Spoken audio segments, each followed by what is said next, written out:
Hi, everybody, and welcome to Self-Help FAQ, the YouTube channel. I'm Barb, your host, and today I'm doing another book battle. Let's get to it. In this corner, we have Atomic Habits weighing in at 1.13 pounds. And in this corner, we have Essentialism by Greg McKeown weighing in at 2.31 pounds. Now, both books are wildly popular. Both promise life improvement, but they approach the problem from completely different angles. And if you're anything like me, overwhelmed, juggling too many responsibilities, and feeling like your to-do list never ends, then the question becomes, do I need better habits, or do I need fewer things to worry about? Let's break it down. So for each book, I'm going to be judging it on about 7 things, and then I'm going to be giving you my take on these. So the first thing that we'll be talking about is what each book is trying to fix in your life. And then we'll be talking about relatability. Thirdly, we'll be talking about each book's practicality. Fourth, and will be the depth of transformation in your life. Fifth, emotional impact. Sixth, we'll talk about case studies or stories that each book has. Seventh will be sustainability. How long can it be sustained in your life? And as I said at the end, then I'll give you my personal take. So let's get going. First of all, what is each book trying to fix? Atomic Habits is built on the idea that your life improves when your habits improve. James Clear argues that small habits compound over time. Success is about systems, not goals. And identity is shaped by what you do repeatedly.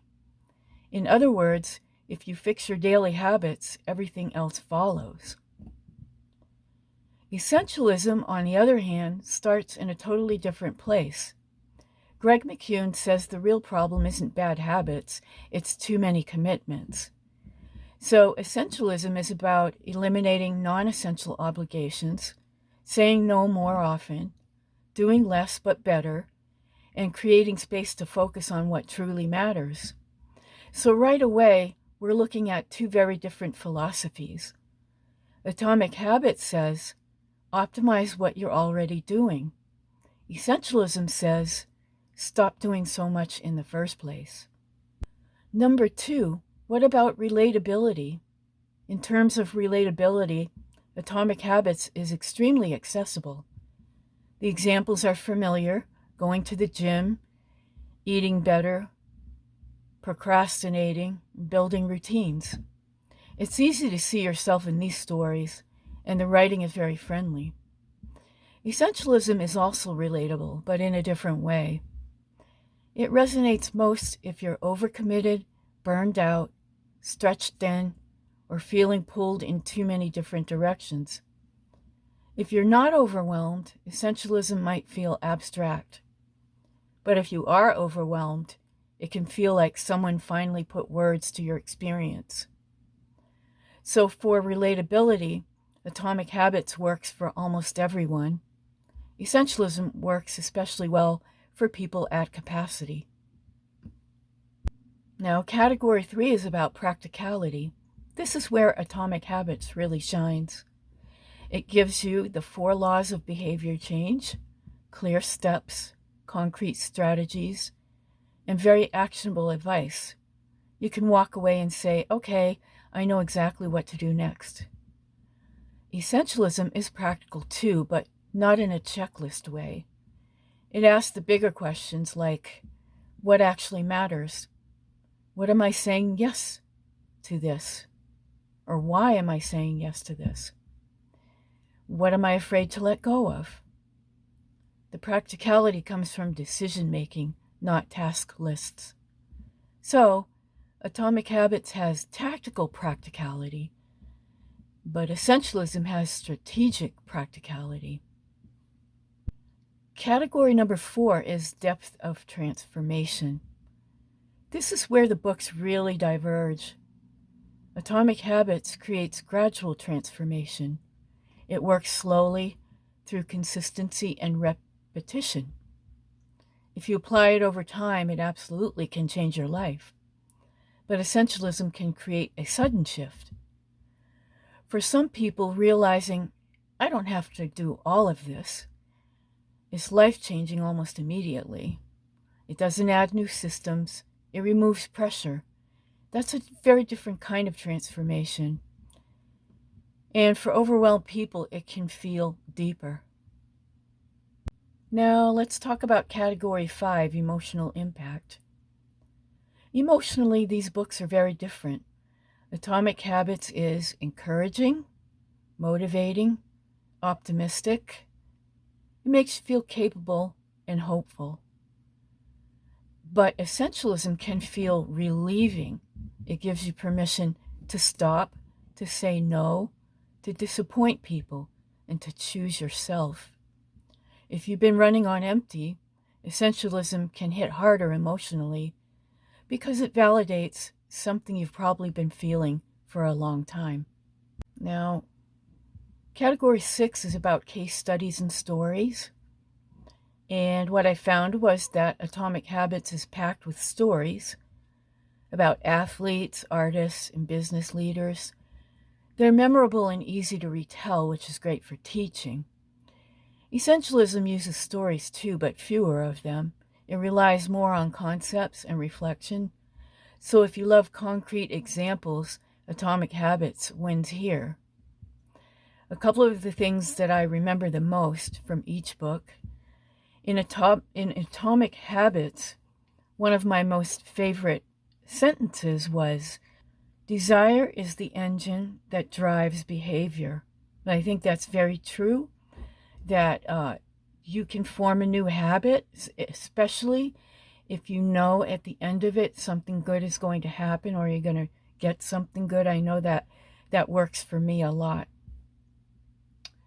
And in Essentialism, I liked the example of Southwest Airlines, where they had to get rid of a lot of things that most airlines had in order to keep the prices low. So although you might be missing a meal, or you might not be able to get your seat assigned, a lot of people liked very much that they could just sit where they wanted when they get on board, and they're willing to give up meals in order to get the lowest price. So, and that reminds me a lot of the Pareto principle, which they also talked about in Essentialism, where 20% of what you do gives you 80% of your results. So if you can focus, especially if you're a content creator, if you can focus in on the 20% of things that are giving you the most results, then you can cut out all the noise and things that aren't working to give you the best results. And so those are two of the things that I remember from those books for stories, examples, case studies that really stuck out to me. So now we come to category 7, which is sustainability. Atomic Habits is designed for long-term sustainability. Small habits are easier to maintain than big overhauls. Essentialism is sustainable only if you protect it.